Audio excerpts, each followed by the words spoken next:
está pasando con Lavajato. Pero me parece útil combinar eso con una visión un poco más amplia en lo que tiene que ver con la situación regional que estamos viviendo en este momento, a partir de un fenómeno que en Transparencia Internacional hemos tratado de distinguir de la corrupción regular.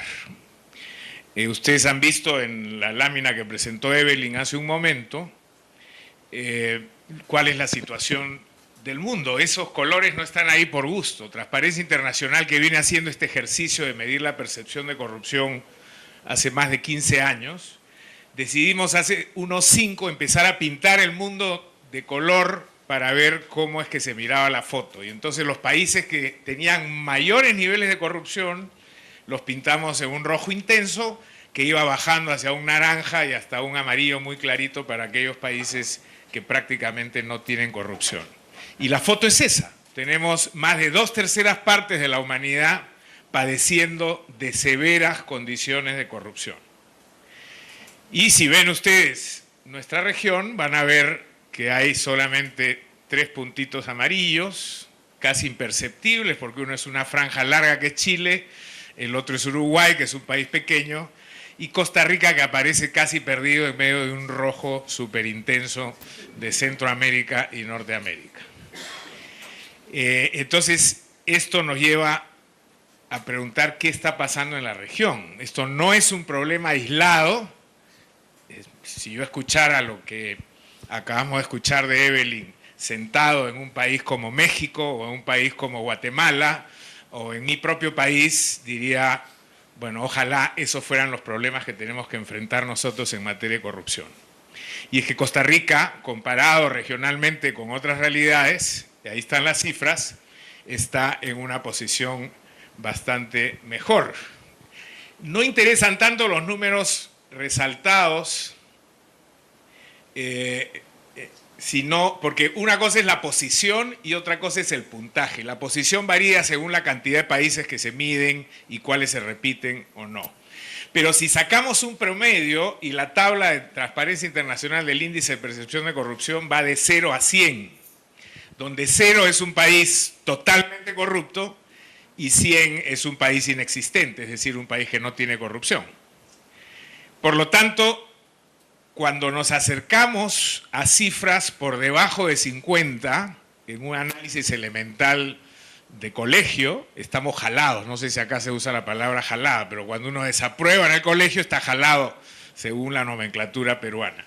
Bueno, el promedio regional para las Américas es de 44 puntos sobre 100, que ya es un jalado, son 10 puntos prácticamente menos que la mitad. Pero si sacamos de esa foto a Estados Unidos, a Canadá, a Uruguay, a Chile y ahora podemos sacar también a Costa Rica, el promedio de las Américas se viene por debajo de 32. Es decir, estamos en el tercio inferior de la tabla en materia de corrupción. Y eso es una muy mala noticia porque quiere decir que padecemos, y ahí está el color de Sudamérica y a Centroamérica y México, padecemos de una corrupción de grandes dimensiones. Por eso es que, decía hace un momento, nosotros ahora venimos hace unos años tratando de distinguir lo que podríamos denominar una corrupción regular, una corrupción administrativa, tradicional, por decirlo de alguna manera, que es la que van a encontrar definida en cualquier manual de corrupción, o si entran a Wikipedia y preguntan qué es corrupción o cuál es la definición de corrupción, lo que van a encontrar es lo que está en el punto 1. ¿Qué es la definición antigua de Transparencia Internacional del año 1993, que definió a la corrupción como el abuso del poder encomendado para obtener un beneficio personal? Como comprenderán ustedes, una definición tan corta no abarca ni una mínima posibilidad de acercarse al fenómeno de la corrupción en general. Por ejemplo, ahí no está la corrupción privada. En general, la definición de Transparencia Internacional se hizo pensando en la corrupción pública. Y hoy día, verán ustedes, en los tratados internacionales en materia de corrupción no hay definiciones, ni en el Tratado de Naciones Unidas contra la Corrupción, ni en el Tratado Interamericano contra la Corrupción, ni en la Convención de la OECD contra el Soborno van a encontrar ustedes definiciones de corrupción. Si van a la literatura, en el mundo académico hay muchísimas definiciones. Hay definiciones cromáticas, por ejemplo, los que hablan de una corrupción blanca, una corrupción negra, una corrupción gris. Hay definiciones desde el punto de vista económico, ¿no? Una macro corrupción o una micro corrupción. Hay definiciones que tienen que ver más bien con el aspecto sociológico. Entonces, quienes hablan de corrupción sistémica o corrupción administrativa, coyuntural, etcétera, etcétera. Muchas aproximaciones para el mismo fenómeno. Cuando nosotros hablamos de gran corrupción, lo que queremos primero es no aventurarnos en un ejercicio intelectual de sofisticación para ver cuáles son las características teóricas de este problema, sino a qué tipo de fenómeno nos estamos enfrentando para ver qué tipo de solución le podemos dar. Es más bien una categoría operacional. Y la primera pregunta entonces es, ¿esa corrupción que teníamos hace 50 años es la misma corrupción que estamos viviendo el día de hoy? ¿O solamente se diferencia en las cantidades? Hace 3 décadas uno podía contar con los dedos de una mano aquellos casos que hoy día llamaríamos de gran corrupción. Está el caso de Abacha en Nigeria, ¿no? Un dictador nigeriano que una noche entró con unos camiones al Banco Central de Reserva de su país y se llevó 4.000 millones de dólares. Se los llevó a Suiza y hasta ahora se están tratando de recuperar. Está el caso de Suharto, un dictador indonesio que se llevó también algunos miles de millones de dólares. El caso de Ferdinand Marcos en Filipinas. El caso de la familia Dos Santos en Angola, que todavía sigue ejerciendo el poder. Y por ahí podríamos hablar del caso de Fujimori, que vamos a ver en algún momento. Hoy día, sin embargo, prendemos la televisión, tomamos un periódico, prendemos la radio y todos los días vamos a escuchar escándalos de gran proporción vinculados a la corrupción. En esta semana acaba de renunciar la segunda vicepresidenta del Ecuador, precisamente porque se le está vinculando con un escándalo de corrupción. Yo, que con alguna frecuencia paso por España, les digo a los españoles cada vez que llego que no sé si es casualidad o yo les llevo la mala suerte, pero cada vez que me subo a un avión de Iberia y pido el diario El País, en primera plana hay un escándalo de corrupción. Han tenido las tarjetas opacas, el de los fraudes inmobiliarios, el del financiamiento del PP, etcétera, y últimamente el escándalo Zaplana, que ha llegado al punto de promover la caída del primer ministro del gobierno español. Crisis que obedece específicamente a un escándalo de corrupción. Y si miramos alrededor del mundo, vamos a ver que no hay región que esté libre de esto. Tenemos a Mubarak en Egipto, acusado de robarse 50.000 millones de dólares, Yanukovych en Ucrania, 12.000 millones de dólares, la familia Pujol en Cataluña, 3.000 millones de euros, Martinelli aquí en Panamá. Las cifras ahí, como no hay mucha estadística confiable, van desde algunos cientos de millones, algunos hablan hasta de 6.000 millones de dólares. El escándalo Lava Jato, hemos escuchado las cifras, hemos visto las cifras esta mañana. Alguna vez en la fuerza de tarea se habló de que sumando las adendas y las sobrevaluaciones podríamos llegar más o menos a 50.000 millones de dólares. Lo que está claro es que lo que dijo el memorándum de Estados Unidos sobre el impacto de Lava Jato está muy por debajo de lo que hoy día se está descubriendo. Por ejemplo, en el Perú dijeron que Lava Jato tenía un impacto de 29 millones de dólares y solamente Toledo se robó 20. O sea que hay muchísimo más por contabilizar. ¿Qué quiero decir con esto? Que es importante entender si la corrupción de hoy es la misma del pasado o si estamos enfrentándonos a un animal diferente, para ver qué tipo de estrategia aplicamos. Y entonces, en este esfuerzo, Transparencia Internacional ha hecho algún poco de investigación, ejercicio académico, ha convocado especialistas, activistas, etcétera, y ha acuñado hoy día una definición de gran corrupción que, en resumen, importa que este tipo de fenómeno tiene 3 características fundamentales. Primero, es cometida por autores que tienen poder. La gran corrupción es una criminalidad de poder. No es el caso del policía de la esquina, ni el burócrata de la municipalidad que cobra unos cuantos colones para darle a uno una licencia. Estamos hablando de alguien que ejerce poder económico o poder político. Primera característica de la gran corrupción.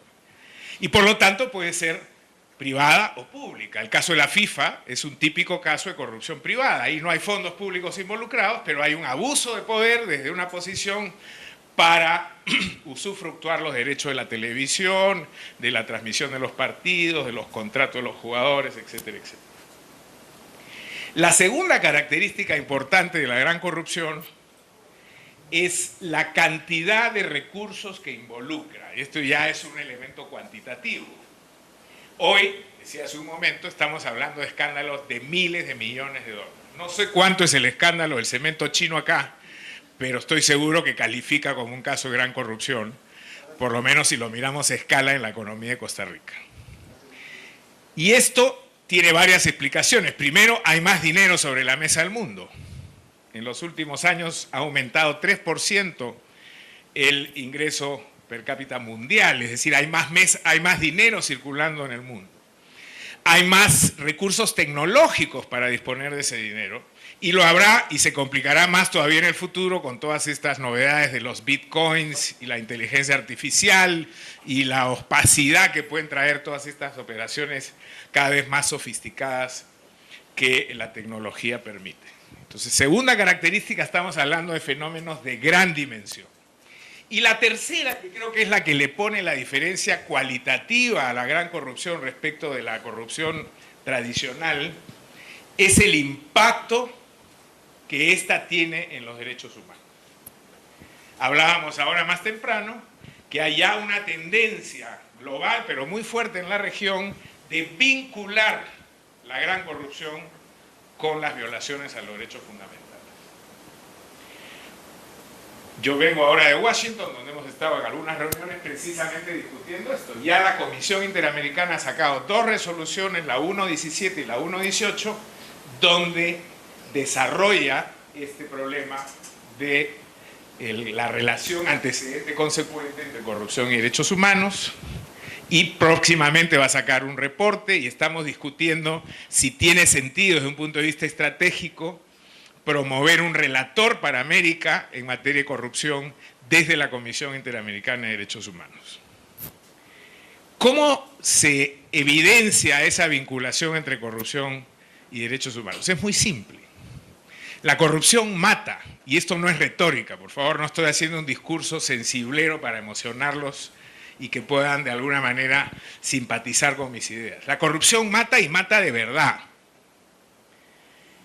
Un ejemplo internacional, cuando colapsa hace unos años un edificio, una fábrica textil en Bangladesh y mueren 1.600 mujeres, se hace la investigación y se descubre que ese edificio ha colapsado porque se construyó en un terreno que no era apropiado para eso y que además no cumplía con las especificaciones técnicas la construcción del edificio.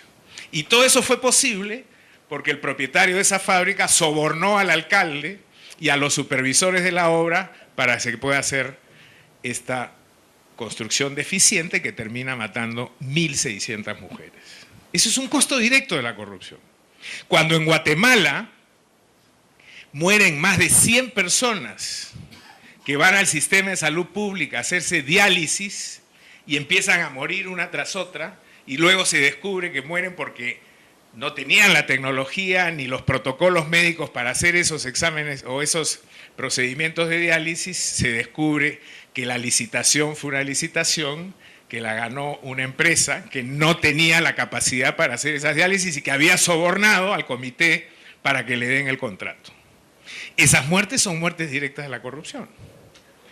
En Argentina se descarrila un tren, se va sobre la estación donde estaba la gente esperando y mueren más de 50 personas. Y luego las investigaciones determinan que el dinero que iba para el mantenimiento de ese ferrocarril había sido desviado por funcionarios corruptos, por lo tanto el tren no tuvo la capacidad de frenar, se siguió de frente y mató a la cantidad de personas que mató.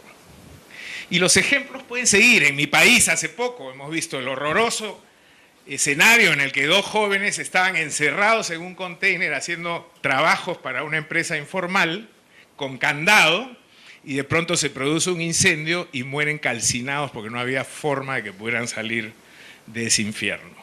Luego aparece un video donde se observa al supervisor laboral de esa zona recibiendo un soborno para permitir que esos jóvenes trabajaran en esas condiciones.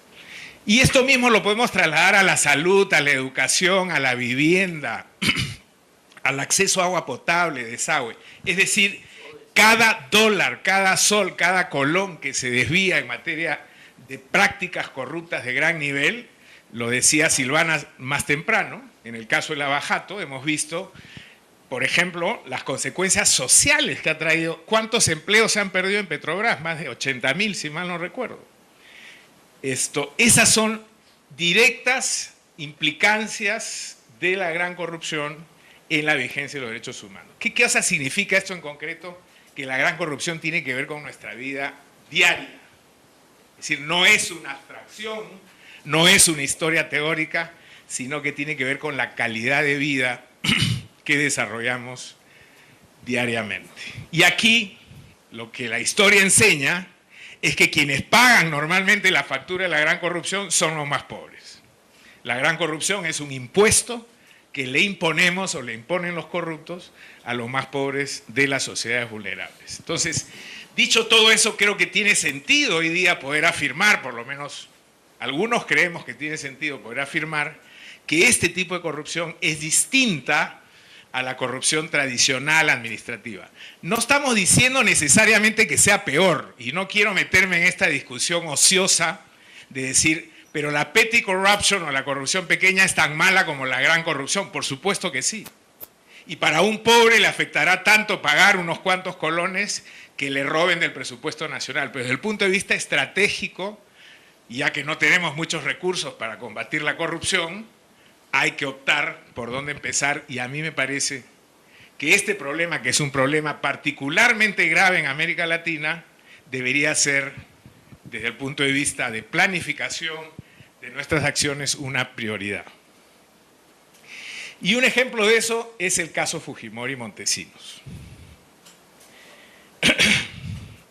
En las elecciones del año 1990, el Perú venía de un gobierno hipercorrupto, de Alan García, hiperinflacionario, marcado por la violencia, estábamos atravesados por una guerra interna de terrorismo, Sendero Luminoso y el MRTA, y de pronto aparece este candidato desconocido, hijo de japoneses, supuestamente nacido en el Perú, hoy día él mismo dice que ha nacido en el Japón, y esto es relevante porque en el Perú no puede ser presidente alguien que no haya nacido en el país.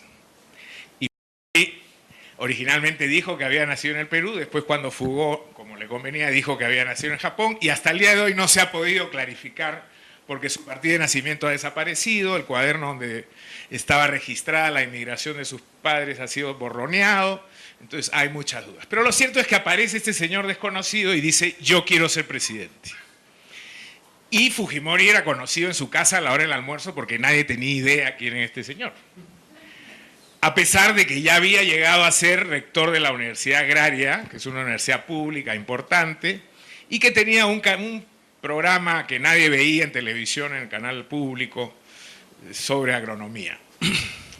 Lo cierto es que Fujimori decide lanzarse a ser presidente, pero en el fondo él no quería ser presidente, sino que las reglas electorales del Perú decían que si uno se lanzaba a presidente y no lograba ser presidente, entonces automáticamente conseguía un puesto en el Congreso, y él lo que quería era llegar al Congreso. Pero se produjo un fenómeno que nos podríamos pasar un mes aquí tratando de explicarlo, no lo voy a hacer. Lo cierto es que ganó. Y le ganó nada más ni nada menos que a Mario Vargas Llosa, que es el peruano más conocido en el mundo, hoy es Premio Nobel de Literatura. Y entonces Fujimori llega a Palacio de Gobierno, dice, soy presidente, ¿y ahora qué hago? No tengo partido, no tengo gente, no tengo planes. Y entonces se recuesta en los militares. Y para recostarse en los militares, consigue la ayuda del personaje que está ahí a su derecha, que se llama Vladimiro Montesinos Torres.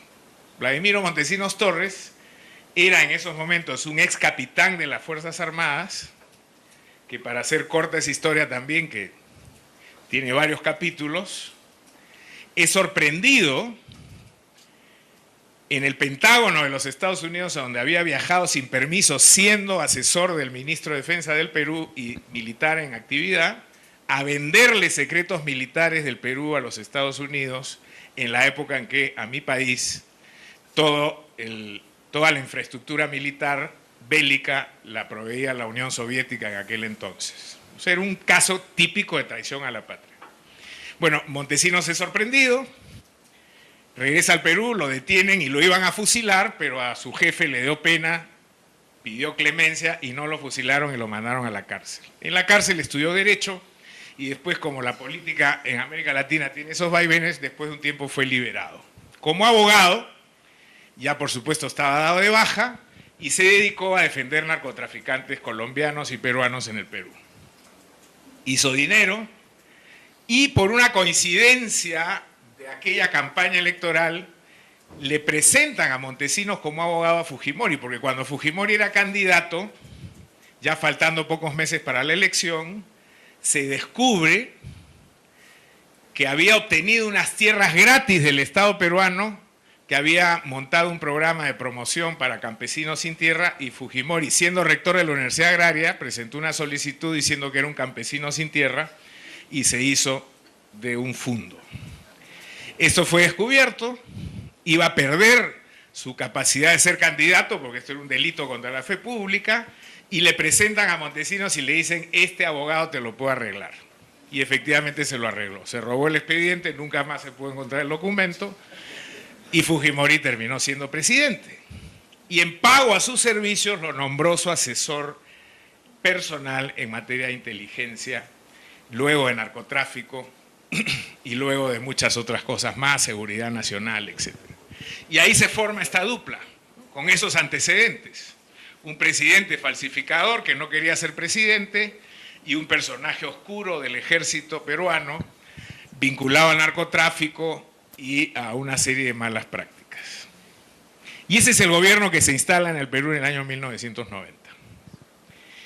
De ahí para adelante empiezan a ocurrir un montón de circunstancias. La más relevante es el golpe de Estado en el año 1992. Fujimori hace un autogolpe de Estado. Para mí era la primera vez que supe que existía ese fenómeno. Cierra el Poder Judicial, cierra la Fiscalía, disuelve el Congreso y se autoproclama dictador del Perú.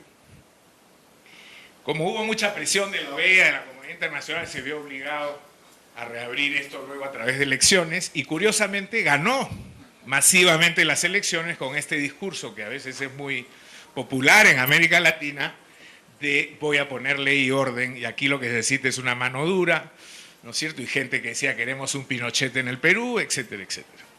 Y gana las elecciones y en fin, la historia sigue por más rato. Lo cierto es que, en resumen, Fujimori se hace 3 reelecciones inconstitucionales y ya era Vox Populi, que tenía una red criminal montada en el gobierno, pero no pasaba nada, porque tenían secuestrados, literalmente capturado todo el Estado peruano.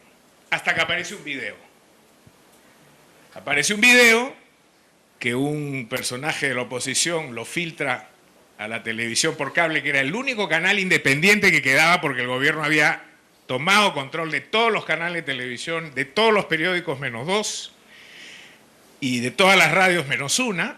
Esto salió en el único canal de cable que no estaba secuestrado y se observa a Montesinos sobornando a un congresista de la oposición que acaba de ser elegido para que fuera un topo, es decir, que votara con ellos, pero que se mantuviera en su partido. Bueno, eso fue un poco demasiado, como dicen los gringos, y lo cierto es que el país estalló en 1000 pedazos, la gente se fue a las calles, realmente fueron manifestaciones masivas.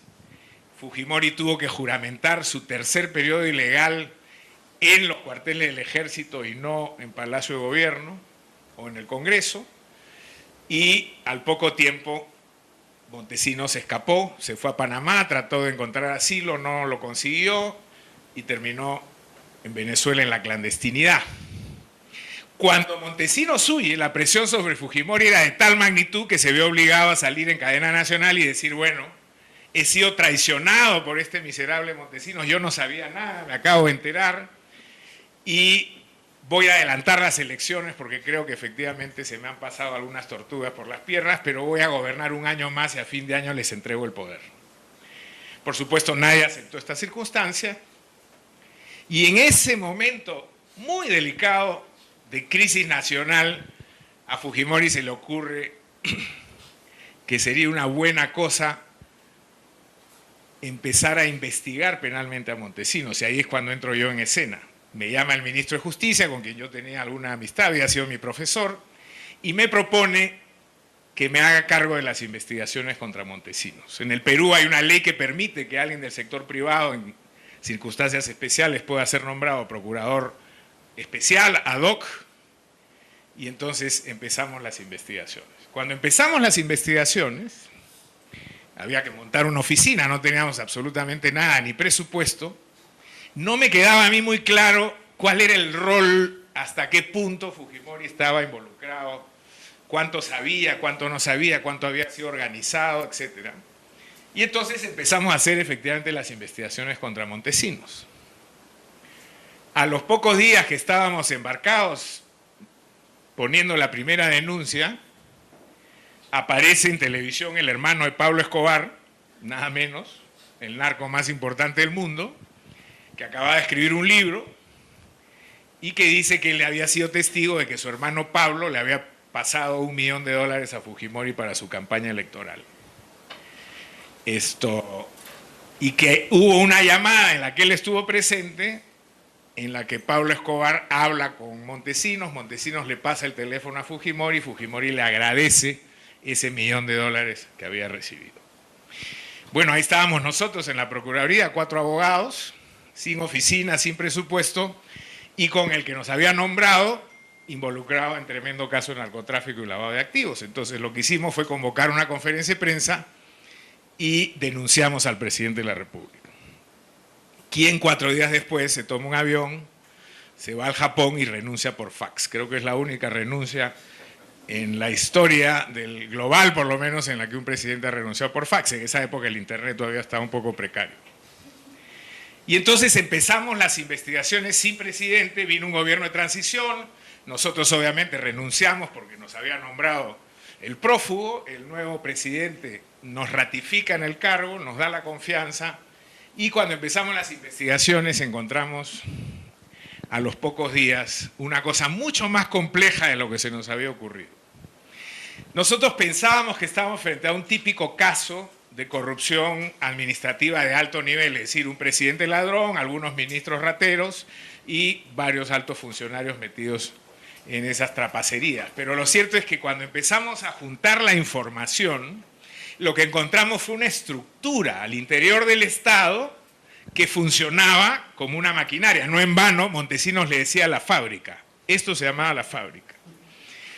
Y entonces era una estructura piramidal que tenía en el vértice superior a los 3 hombres más importantes del Perú, Alberto Fujimori, presidente, Vladimiro Montesinos Torres, su asesor de inteligencia y encargado de la lucha contra el narcotráfico y la seguridad nacional, y Nicolás Hermosa Ríos, comandante general de las Fuerzas Armadas, el hombre que controlaba el ejército, la marina, la policía y la Fuerza Aérea. Debajo de estos 3 había un segundo nivel muy importante que tenía en la izquierda este señor Alipio Montes de Oca, presidente del Tribunal Electoral, que aparece en un video donde Montesinos le está dando $10.000 en efectivo y le dice: todos los meses tú vas a recibir estos 10.000 adicionales a tu sueldo, y esto es para que veas cuánto te apreciamos, pero tú te encargas de que nadie de la oposición nos ponga en riesgo y que el presidente Fujimori se pueda reelegir sistemáticamente. Después descubrimos que había un plan que llamaban el Plan Verde, que eran reelecciones de Fujimori hasta por 30 años. Este señor que está acá, Alejandro Rodríguez Medrano, era el presidente de facto de la Corte Suprema. Él despachaba en el servicio de inteligencia donde Montesinos tenía sus cuarteles generales 3 veces por semana, y ahí se le daban instrucciones de lo que tenía que hacer. El Poder Judicial en el Perú en esos tiempos servía para 3 cosas. Para garantizar la impunidad a la red, cualquier denuncia que se hiciera era detenida en la Fiscalía de la Nación. No está la foto de la Fiscal de la Nación, pero debería estar al lado de este señor, Blancanelli Acolán. Y entonces ellos aseguraban de que ninguna denuncia, investigación, etcétera, pasara más allá de la puerta de sus oficinas. En segundo lugar, fueron utilizados como el Doberman del régimen. Cuando aparecía alguien en la oposición que cuestionaba, inmediatamente le abrían un proceso penal y lo perseguían para meterlo preso. Por eso se tuvo que asilar la presidenta del Tribunal Constitucional, el dueño del canal de televisión, de algún periódico, etc. Y tercero, también servía para hacer caja, porque en aquellos procesos donde había dinero importante de por medio, un caso de unas minas de oro, por ejemplo, mandaban emisarios y cobraban 100 millones de dólares, 80 millones de dólares para darle la razón a una de las partes. Y con eso hacían efectivo que luego servía para pagar otras prácticas corruptas. El tipo del medio, Víctor Hoy era el presidente del Congreso de la República, él era el encargado de coordinar con todos los medios de comunicación. Hay videos donde se ve a Montesinos entregando bolsas con millones de dólares en efectivo a los dueños de los canales de televisión, todos recibiendo estos millones para poner las políticas editoriales de sus medios al servicio de esta organización criminal. Este calvo de acá es Víctor Venero, que era el encargado de las finanzas de la organización. Él recibía el dinero que provenía de diversas fuentes ilegales y luego armaba con algunos banqueros unas estructuras para sacar esto vía offshore a islas como Gran Caimán o territorios como Liechtenstein o la propia Suiza. Y finalmente en este recuadro está la foto de un general del ejército, porque esta organización no solamente robaba y desviaba fondos del Estado, sino que también mataba. Y es una confirmación clara de la relación entre gran corrupción y derechos humanos. Ellos tenían un grupo que se llamaba el Grupo Colina, que originalmente lo llamamos grupo paramilitar, pero después nos dimos cuenta que en realidad era militar porque operaba dentro de las Fuerzas Armadas, y tenía básicamente dos objetivos: controlar todo el negocio de la cocaína en el Perú, es decir, cobraban cupos por dejar que las avionetas de colombianos o mexicanos aterrizaran y despegaran, varios millones de dólares por vuelo, y también mataban gente cuando se convertía en gente incómoda o cuando ellos presumían que estaban vinculados a los grupos terroristas. Mataron 9 estudiantes y un profesor en la Universidad de La Cantuta, mataron a 10 pobladores que estaban celebrando una fiesta un domingo cerca del Palacio de Gobierno, mataron a unos campesinos por encargo porque también se alquilaban para hacer asesinatos, torturar, etcétera, etcétera. Y al lado de esto había todo un aparato administrativo que funcionaba en el servicio de inteligencia, donde habían abogados, habían asesores de inteligencia, militares, etcétera, que coordinaban todos estos operativos con Montesinos. Para que tengan idea, y con eso acabo esta parte, lo complejo que podía ser esta trama, hay un caso emblemático que desarrolló Montesinos, que fue la compra de fusiles AK-47 en Ucrania, perdón, no, en Ucrania no, en Jordania, una compra clandestina. Ustedes saben que las ventas de armas están reguladas. Estos se compraron con documentos falsos. Montesinos envió a los representantes que supuestamente eran del gobierno peruano, pero que en realidad actuaban por su cuenta, a comprar esos fusiles. Luego, en los aviones en los que regresaban, en vez de traerlos o llevarlos al Perú, llevaron especialistas que los tiraron en paracaídas en la selva colombiana, donde esperaban guerrilleros de las FARC, que pagaron esas entregas con cocaína que luego llevaron y vendieron en el Brasil a un narcotraficante de apellido Ferrandino. Una operación sumamente sofisticada, con varias jurisdicciones involucradas, pero que era posible porque el Perú se había convertido en el cuartel general de una organización criminal de proporciones internacionales. Bueno, esto era lo que teníamos que investigar, y a esta gente era la que teníamos que perseguir y por supuesto tratar de meter presa, y algunas cosas se lograron. En los primeros 14 meses logramos procesar a más de 1.500 personas, pasamos una serie de normas a través de un Congreso que estaba en pánico y que por lo tanto no se opuso a ninguna de las propuestas que hicimos con el gobierno de transición, y eso permitió que abriéramos más de 250 procesos penales. Se adoptaron todas esas medidas legales. Nosotros no teníamos delación premiada, recién aquí se pasa la ley de colaboración eficaz o delaciones premiadas, Y en los primeros meses logramos recuperar 75 millones de dólares, luego 250, hoy día creo que ya superan los 400 millones de dólares recuperados a esta organización. Mucha de la plata fue repatriada de Suiza, de Gran Caimán, de por ahí Liechtenstein y algunos otros países. Y este es lo que yo llamaría la galería de nuestros presos ilustres, digamos, para que tengan idea ustedes de la penetración que tuvo la red corrupta en la estructura de poder del Estado peruano. Están detenidos y condenados los 3 jefes de la organización, cada uno a 25 años de cárcel. Fujimori fue indebidamente liberado con un indulto y ahora la Corte ha anulado el indulto porque era inconstitucional y está esperando en un hospital volver a la cárcel. Montesinos está preso, condenado a 25 años, y el comandante general de las Fuerzas Armadas está en prisión, también condenado a 25 años, con un cáncer terminal. Fueron presos varios ministros, aquí en esta época, cuando se hizo este cuadro eran 4, pero en realidad son mucho más. La fiscal de la Nación fue condenada a 10 años de prisión. El presidente del Poder Judicial fue condenado a 8 años de prisión. Fueron a la cárcel vocales supremos, superiores, el presidente de la Corte Constitucional. 14 generales de las Fuerzas Armadas, de las 3 armas, se fueron a prisión, y de la policía, sin que se dispare un tiro, ¿no? En un país como el Perú, eso, bueno, acá estoy vivo hablando, quiere decir que no funcionó. Y también en el sector privado fueron presos dueños de bancos, accionistas de canales de televisión, etc. Claro, el proceso peruano tuvo una virtud, y es que casi todo estaba filmado. Cuando allanamos un inmueble de Montesinos, encontramos 80 maletas Samsonite negras, todas igualitas, y dentro había más de 1200 videos donde él había ido grabando todos los sobornos que hacía a esta gente, con lo cual teníamos pruebas de sobra. Y eso permitió que avanzáramos más o menos rápido en las investigaciones. Bueno, este es un típico caso de gran corrupción. Por supuesto, hay mucho más historias que contar. Se acaba de estrenar en el país una película sobre esto, basada en una crónica que hicimos luego de los casos de la Procuraduría, y pareciera que fuera ciencia ficción, pero en realidad es lo típico de los casos de gran corrupción, que tienen estos ribetes, estas características que lidan con la fantasía. Bueno, pero así como este, hay muchos, y yo solamente ya quiero pasar rápidamente por otros esquemas de gran corrupción en América Latina.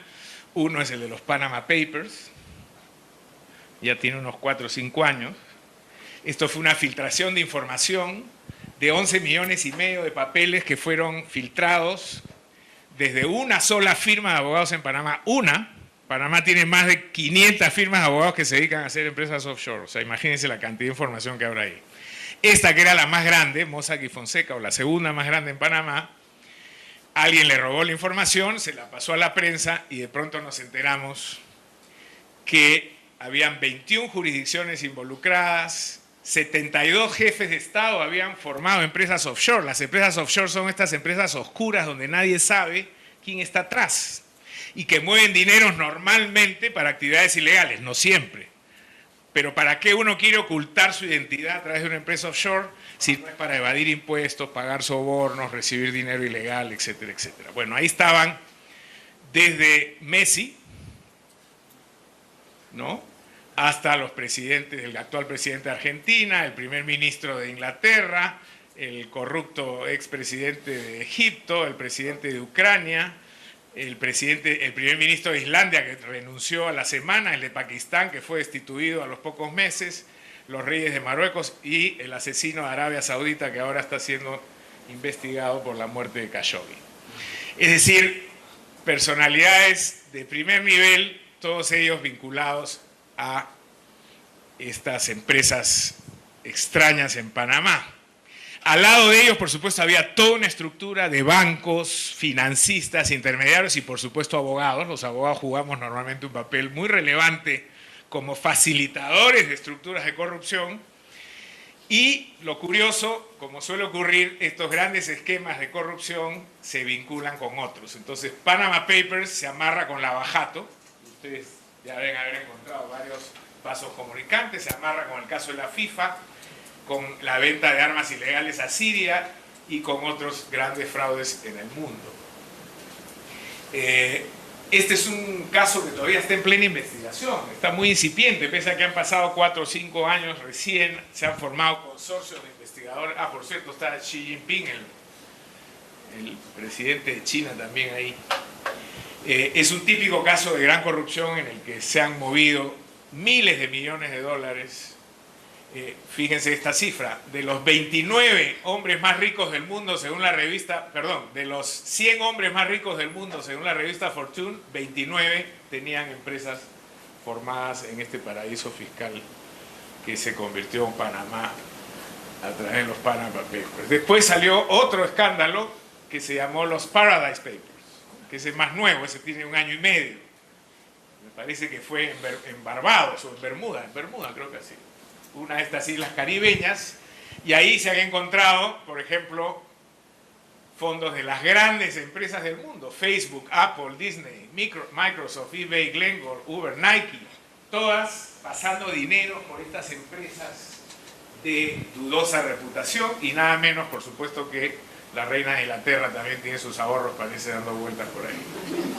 3 ex primer ministros de Canadá, Madonna, Shakira, el presidente Santos de Colombia, etcétera, etcétera. ¿Qué quiere decir esto? Que hay estructuras de gran corrupción que funcionan además a vista y paciencia de la humanidad, y que cuando se llega a conocer la información nos pone frente a situaciones tan asombrosas como estas. Y ya más cerca, pero no me voy a detener, porque ya se explicó brillantemente esta mañana, es el caso Lava Jato. Yo solamente como peruano debo decir que Lava Jato no es un problema de Brasil. Lava Jato es la expresión de la penetración de la gran corrupción en la región. Son 12 países de la región, más 2 de África, involucrados en este esquema. Y tiene unas características que son muy reveladoras de cómo opera la corrupción hoy día. Yo creo que algunas ya se dijeron, pero las quiero resumir simplemente. En primer lugar, tiene todas las características de la gran corrupción. Autores con poder, Marcelo Odebrecht, creo que uno de los más ricos de Brasil, no el más rico, pero uno de los más ricos. Y los presidentes de todos los otros países. Hay en este momento 14 presidentes en América Latina que están presos, prófugos o investigados por el caso Lava Jato. Martinelli en Panamá, Saca en El Salvador, Funes del Salvador está prófugo, Saca está preso, Correa en Ecuador, con su vicepresidente Glass en prisión. Mi país se lleva el récord, tenemos a Toledo prófugo en Estados Unidos con sus 20 millones, Humala que acaba de salir de la cárcel con su esposa por haber recibido 3 millones de dólares, Kuczynski que tuvo que renunciar y que está siendo investigado por haber dado contratos a las empresas brasileñas cuando era ministro de Economía, Alan García, que ha querido hace poco, de una manera muy grosera, decir que era un perseguido político y refugiarse para pedir asilo en Uruguay, que felizmente se lo negaron, y de ahí vino para acá. Se fue a la embajada de Costa Rica y felizmente no le abrieron la puerta. Parece que apagaron las luces y se escondieron todos y nadie le y Keiko Fujimori, que es la presidenta de la oposición, que está en cárcel con todos los líderes de su partido por haber lavado dinero que aparecen registrados en las investigaciones de Lava Jato. ¿Cuáles son las características de este esquema? 3 que valen la pena mencionar, o 4. Primero, apuntaron a las cabezas. Estos no fueron a jugar a ver qué funcionarios sobornaban en un ministerio. Fueron a los presidentes. ¿Y cómo llegaron a los presidentes? De la mano de Lula. Lula les abre la posibilidad de reunirse con presidentes y llegar a estos acuerdos corruptos. Y cuando no eran los presidentes, eran los ministros o personas influyentes en cada país. Por eso hay tanto presidente involucrado, tanto ministro en prisión. En segundo lugar, ya se dijo, tenían esto que no hay registro en la historia que una empresa tenga, así como tiene la gerencia financiera, tenga un departamento de administración de sobornos, como dijeron los americanos, con personal full time dedicado a eso. Y tercero, es que era un esquema tan sofisticado que tenía 4 capas de empresas offshore para poder mover su dinero sin que pudieran ser descubiertos. Y para evitar preguntas incómodas en materia de lavado de activos, se compraron su propio banco. Entonces ya nadie les preguntaba de dónde viene ese dinero, conozca a su cliente, conozca a su corresponsal, todas esas preguntas desaparecieron. Entonces, estamos hablando de un esquema sin precedentes en la historia de América Latina en materia de corrupción, y por eso es muy importante que se nos haya explicado al detalle. Yo acá tengo una serie, ya tal vez detenerme en esta que es la de Colombia, porque aquí Lavajato parece que ha subido un escalón, porque hasta ahora la gran corrupción en América Latina no tenía muertos en su haber, por lo menos no muertos expresos en su haber, o no tantos muertos. En el caso de Colombia ya hay 2 muertos, uno envenenado y su padre, no sabemos hasta ahora qué pasó, y eso compromete al propio fiscal general de Colombia, tanto que hoy día en Colombia se está discutiendo si van a tener que nombrar un procurador ad hoc para el caso Lavajato, porque el señor Martínez, que es el fiscal de la Nación, aparece como ex abogado de una empresa consorciada con Odebrecht y evidentemente no tiene legitimidad para llevar adelante estas investigaciones. Bueno, aquí está lo que cada país, algunos de los aspectos. En Guatemala hay un presidente y su vicepresidenta presa. Hasta hace poco estaba el otro presidente Colón con todo su gabinete en prisión, y el actual presidente Morales está con pedido de levantamiento de inmunidad. Su hijo y su hermano están presos, y él, para no irse preso, no ha hecho más que expulsar al comisionado de la comisión que trabaja con la Fiscalía en Guatemala, pero está en serios aprietos. Salvador, Panamá, Venezuela. En Venezuela no sabemos qué ha pasado porque no hay información, salvo la que se han llevado todos los fiscales que se han escapado de ahí y los magistrados. Venezuela tiene la particularidad que tiene a la fiscal de la Nación y toda la Corte Suprema en el exilio, están todos en Colombia. Y han llevado algo de información, pero parece que no tanto. Ecuador, Argentina, México, República Dominicana. Con esto acabo. ¿Cuáles son las nuevas tendencias que trae la gran corrupción en América Latina? Yo llamo esto un escenario de luces y sombras. Sombras porque efectivamente estamos viendo los tremendos niveles de corrupción que nos afectan, y eso es un problema grave y es histórico, es estructural, es sistémico, lo que quiere decir que las soluciones tienen que ser estructurales. No basta aquí con crear una comisión anticorrupción. La corrupción en América Latina no se va a resolver metiendo a la gente presa a la cárcel. Hay que meterlo, sí, pero eso no va a resolver el problema de nuestros países. Hay que cambiar las estructuras, hay que adoptar políticas, hay que hacer reformas como el financiamiento de la política, los sistemas de compras, la reforma educativa, etcétera, etcétera. Y el lado de las luces está porque por primera vez estamos viendo fenómenos que no hemos visto antes. Millones de ciudadanos furiosos saliendo a las calles a protestar contra la corrupción. Los hemos visto por millones en Brasil, los hemos visto en Guatemala parados por semanas, en Honduras por meses, y esto además se repite en el mundo. En Corea del Sur cayó la presidenta, una movilización, cerca de 1 millón de personas. En Rumanía salieron a las calles más de 800.000 personas a protestar porque el Congreso iba a pasar una ley que decía que el soborno era legal hasta 10.000 euros. Si era 10.001 ya era un soborno ilegal. Y lograron que esa ley se detuviera. En España cayó Rajoy precisamente por situaciones de esta. Entonces hay una ciudadanía más consciente y que está tendiendo a movilizarse, y eso es muy interesante porque es un fenómeno nuevo. Lo que hay que procurar es que no se apague, que no pase lo que pasó con la primavera árabe, que salieron millones a las calles y duró 6 meses y después todos los corruptos están regresando a gobernar sus propios países. Otro elemento importante es la crisis del sector privado que esto ha generado. Nunca antes, y no solamente en el Brasil, en el Perú, en Guatemala, en muchos otros sitios, están yendo empresarios emblemáticos enmarrocados a la cárcel, perdiendo sus empresas, su reputación, generando además una crisis económica significativa. Entonces, esta situación del sector privado abre una gran ventana de oportunidad, ahora que están asustados y que se están dando cuenta del costo que tiene la corrupción para hacer negocios de esa manera, sentarse con ellos e intentar construir un modelo de negocios para América Latina con integridad. Algo de eso estamos promoviendo en algunos países de la región, y con buenos indicios de que el sector privado tiene interés en conversar por lo menos de este tema.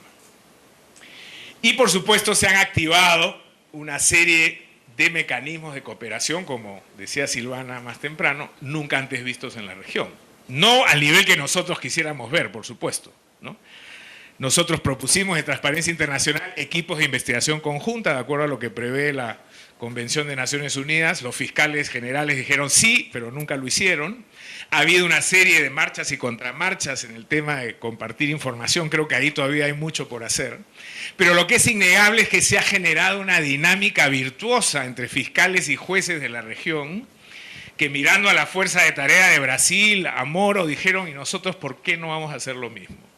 Y entonces ahora tenemos unos fiscales jóvenes, muy valientes, muy honestos en el Perú, haciendo cosas parecidas, hoy día han metido preso al presidente de la Federación Peruana de Fútbol, ¿no?, por estar vinculado a una organización criminal, y espero que Alan García se vaya preso en los próximos días. Y lo mismo está pasando en Panamá, y está pasando en El Salvador, y está pasando en Colombia con otro fiscal. Es decir, se ha generado, en medio de todo esto que uno podría decir que mal está América Latina con esos niveles de corrupción, bueno, afuera la gente dice, oye, qué bien América Latina, cómo sus jueces y sus fiscales están funcionando. Entonces, hay ahí un compromiso de ver cómo le damos sostenibilidad a ese esfuerzo. Las lecciones que podemos sacar de aquí, todavía de pronto todavía es muy pronto para llegar a conclusiones, pero nada de lo que se ha hecho hasta ahora en lo positivo se puede hacer si no hay liderazgo y voluntad política. Y donde no la hay que crearla.